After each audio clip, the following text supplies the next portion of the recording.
I yield now to the very distinguished gentleman from Ohio, the ranking member of our committee, Mr. Jordan.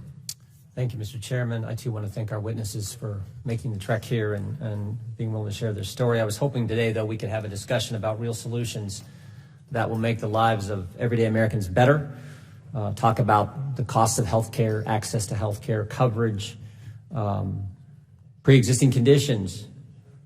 There's no one on this committee who would support denying coverage to Americans with pre-existing conditions. I was hoping we could focus on those issues, but unfortunately, like so many other hearings in this committee, we're not. Rather than working towards bipartisan solutions, this committee is once again looking to score political points by attacking anything the Trump administration does to improve the health care for American people. Next door in the Judiciary Committee, we've reported out multiple bills that would have had meaningful impact on the cost of prescription drugs. Judiciary Committee spent months working on ideas to cut down on red tape, make improvements to how affordable generic drugs come to market. Those bills were all bipartisan. I was pleased to vote for them. In fact, many of them passed the Judiciary Committee unanimously. We could be talking about bipartisan substantive issues here today. Instead, we're going to talk about why the Democrats are upset that the administration thinks Americans deserve something better than the failed ideas of Obamacare. Under Obamacare, make no mistake, Americans saw their premiums skyrocket and their health care choices reduced. The majority's title for today's hearing is Trump's efforts to undermine the ACA. Undermine the ACA? Think about what we were told when this bill passed now, 9 years ago? I call them the 9 lies of Obamacare. Think about this. Remember this one? If you like your doctor, you can keep your doctor. Y'all remember that one? How about the one, if you like your plan, you can keep your plan? We were told by the President of the United States premiums were going to go down. He then got more specifics. Premiums will go down on average $1,500. He said deductibles would decline. 5 false statements right there. Oh, remember this one? This was in the fall of 2013. Remember this one? They told us the website was going to work. They told us the website was secure. Your information would be secure there. They told us that these co-ops were wonderful, end-all, be-all creations. 23 were created. Guess how many are still in existence? 4. The other 19 went bankrupt. Oh, and the other 9th lie, First, they told us it's not a tax. Then they went to court and said it is a tax. Now they're saying, no, it's not really a tax at all because you can't tax it now because the individual mandate's gone and there's no penalty.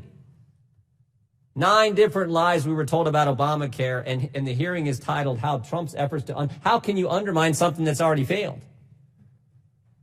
Now, I don't expect my Democrat colleagues to acknowledge it, but the Trump administration has worked to increase competition, transparency, and quality of care in our healthcare markets.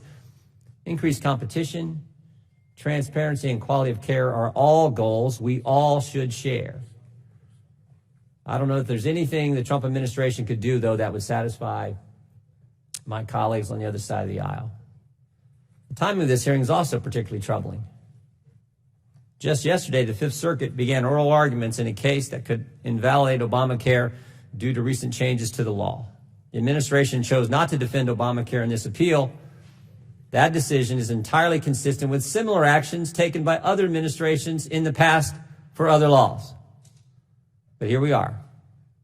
Democrats sought to have the director of OMB here this morning to testify about how the Trump administration made this decision. Could have had a witness from HHS, could have had a witness from DOJ, but nope, they wanted someone from OMB. Make no mistake, this isn't about serious congressional oversight. This hearing is about trying to manufacture a controversy based on anonymous sources and news reports. This hearing is just another attack on President Trump, and it's disappointing. We could have had a productive discussion today about real health care policy. Hopefully we can still do some of that. I hope we can. I know that's what our side's going to try to do. We could have had a real discussion about how to make health care more competitive, more transparent, more cost-effective, and with better quality of care.